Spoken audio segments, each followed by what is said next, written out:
존경하는 내외 귀빈 여러분, 제15회 세계 지식포럼 개막을 진심으로 축하합니다. 지식 공유를 통한 세계 경제의 균형 있는 성장과 번영이라는 비전을 가지고 출범한 세계 지식포럼은 이제 명실상부한 아시아 최고 수준의 지식포럼으로 자리매김했다고 생각합니다. 여러분, 2008년 글로벌 금융위기 이후 글로벌 경제가 서서히 나아지고 있지만 여전히 금융위기 이전의 성장 수준을 회복하지 못하고 있습니다. 특히 수요 부족으로 인해 주요국들의 경기 침체가 장기화되면서 경제 주체들의 심리가 위축되고 성장 잠재력이 훼손되고 있습니다. 중동과 동유럽 등 지정학적 리스크도 경기 회복에 걸림돌이 되고 있고 저출산과 고령화, 기후변화, 실업, 빈곤, 자연재해 등 한 나라의 노력만으로는 해결하기 어려운 난제들도 산적해 있습니다. 혹자들은 지금의 저성장 상황을 뉴 노멀 시대라고 부르며 다시는 고성장 시대로 돌아갈 수 없다고 합니다. 하지만 저는 과감하고 창의적인 경제정책과 국제적인 공조가 잘 이루어지면 새로운 성장의 시대가 열릴 것이라고 믿습니다. 이번 포럼을 통해 글로벌 경기 침체를 극복할 수 있는 좋은 정책 제안들이 나오기를 기대해 봅니다. 여러분, 글로벌 경제가 다시 성장하기 위해서는 몇 가지 전제 조건이 필요합니다. 저는 오늘 여러분께 새로운 성장의 시대를 열기 위한 세 가지 방향을 제시하고자 합니다. 첫째 방향은 창조적 성장입니다. 자본과 노동의 투입을 중심으로 하는 과거의 성장 패러다임은 이제 한계에 다다랐습니다. 지금 우리는 창조적 기술과 아이디어가 세계 경제를 좌우하는 시대에 살고 있습니다. 앞으로는 발명가가 곧 기업가가 되는 시대가 올 것이라고 합니다. 과거에는 기업가가 되기 위해 전문 지식, 생산 설비, 투자 자금 등이 필요했으나 IT 기술의 발달로 발명가가 쉽게 창업할 수 있는 시대가 된 것입니다. 3D 프린터와 사물 인터넷이 책상 위에 공장을 실현시킬 것이며 크라우드 펀딩을 통해 은행이나 벤처 캐피탈리스트에 의지하지 않고도 자금 조달이 가능해질 것입니다. 이제 창의성을 경제의 핵심 동력으로 새로운 부가가치와 일자리를 창출하는 창조 경제로의 전환이 필수적인 것입니다. 둘째로 균형 잡힌 성장입니다. 세계 지식포럼 사전 행사에서 소득 불균형 확대에 대한 새로운 시각을 제시한 21세기 자본의 저자 토마 피케티 교수가 강연한 것으로 알고 있습니다. 이에 대해 많은 논쟁이 있지만 한 가지 분명한 것은 경제 성장의 혜택이 선진국과 개도국, 기업과 소비자, 대기업과 중소기업 등 경제 주체들에게 골고루 퍼져나가야 성장이 지속될 수 있을 것입니다. 세 번째로 기초가 튼튼한 성장이어야 합니다. 지속적인 경제 성장을 위해서는 경제의 기초가 튼튼해야 합니다. 경제의 효율성과 역동성을 저하시키고 있는 비정상적인 관행들을 찾아내서 바로 잡아야 경제 체질이 강해지고 민간의 경제 활동이 활발해져서 성장 잠재력도 높아질 수 있습니다.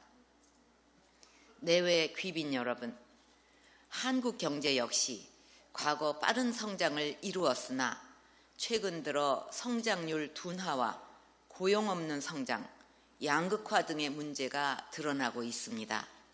한국은 이러한 문제의 원인을 경제의 역동성과 혁신성 저하, 수출, 제조업, 대기업의 편중된 성장 구조, 공공부문의 방만 경영 등으로 보고 이를 극복해서 제2의 한강의 기적을 이루기 위해 경제혁신 3개년 계획을 추진하고 있습니다. 경제혁신 3개년 계획은 3가지 전략을 중점적으로 추진하고 있습니다. 첫째, 창조경제 구현을 통해 역동적인 혁신 경제를 만들어가고 있습니다. 창조경제는 경제 주체들의 창의적 아이디어를 바탕으로 과학기술과 IT를 접목하고 산업과 산업, 산업과 문화의 융합을 촉진해 새로운 시장과 일자리를 만드는 것입니다.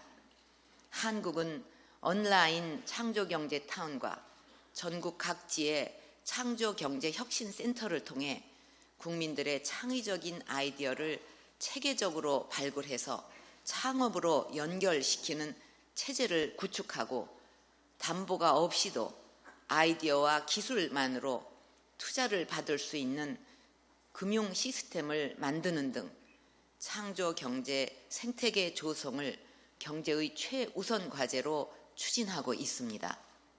이런 노력으로 금년 상반기 중 신설 법인 수가 역대 최대에 이르고 등록 엔젤 투자자 수가 2012년 말 대비 150%나 늘어나는 등 대한민국이 창업국가로 탈바꿈하고 있습니다.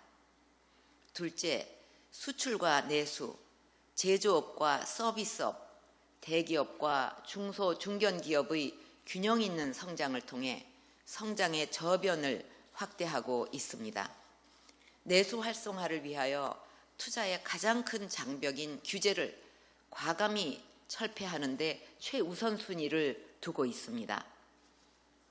대통령인 제가 직접 주재하는 규제개혁 장관회의를 통해 규제를 백지 상태에서 전면 재검토해서 꼭 필요한 규제가 아니면 모두 풀어가고 있습니다. 규제정보 포털을 구축해서 전 국민이 규제개혁 상황을 실시간으로 감시하고 의견을 제시하는 체제도 구축했습니다. 규제 총량제를 도입하고 규제 일몰제를 확대하는 등 한 건 한 건의 규제 개혁을 넘어 규제 시스템 자체를 개혁하는 노력도 병행하고 있습니다. 보건, 의료, 교육, 관광, 금융, 소프트웨어 등 유망 서비스 산업을 집중 육성하고 중소 중견기업의 경영 애로 해소, 맞춤형 금융 세제 지원 등을 통해서 경쟁력을 높이고 성장을 촉진하는 노력도 강화해 나가고 있습니다. 셋째, 공기업의 방만 경영, 각종 정부 보조금의 부정 수급 등 한국 경제에 만연한 비정상적인 관행을 정상화하는 개혁을 통해 기초가 튼튼한 경제를 만들어가고 있습니다. 공공부문의 방만 경영을 뿌리 뽑는 데서 시작해서 금년 상반기 중에는 18조 원이 넘는 공공기관 부채를 감축했고 연말까지는 33조 원 이상 감축할 계획입니다. 한국은 이와 같은 경제혁신 3개년 계획을 추진해서 이 추진을 통해 경제에 새로운 활력을 불어넣는 것은 물론 세계 경제의 재도약을 위한 모델을 제시해 나갈 것입니다. 내외 귀빈 여러분, 제가 제안한 3가지 경제 성장의 원칙에 따라 국제 공조를 하게 되면 저성장의 고리를 끊고 새로운 성장의 시대를 만들어갈 수 있을 것이라고 생각합니다.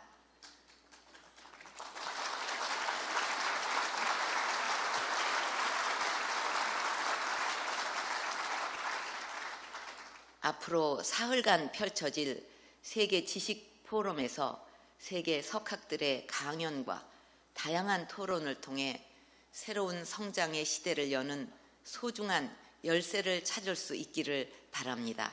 감사합니다.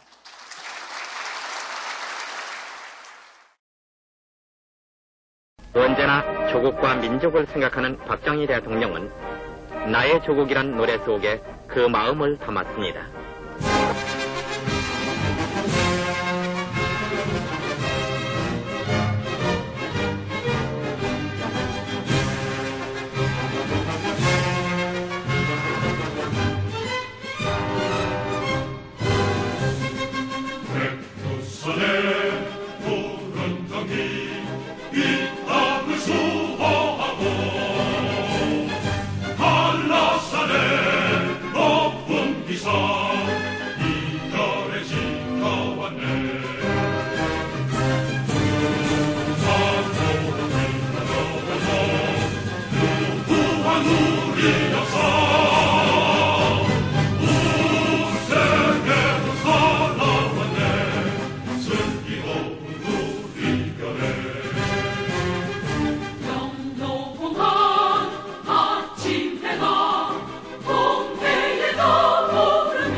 우리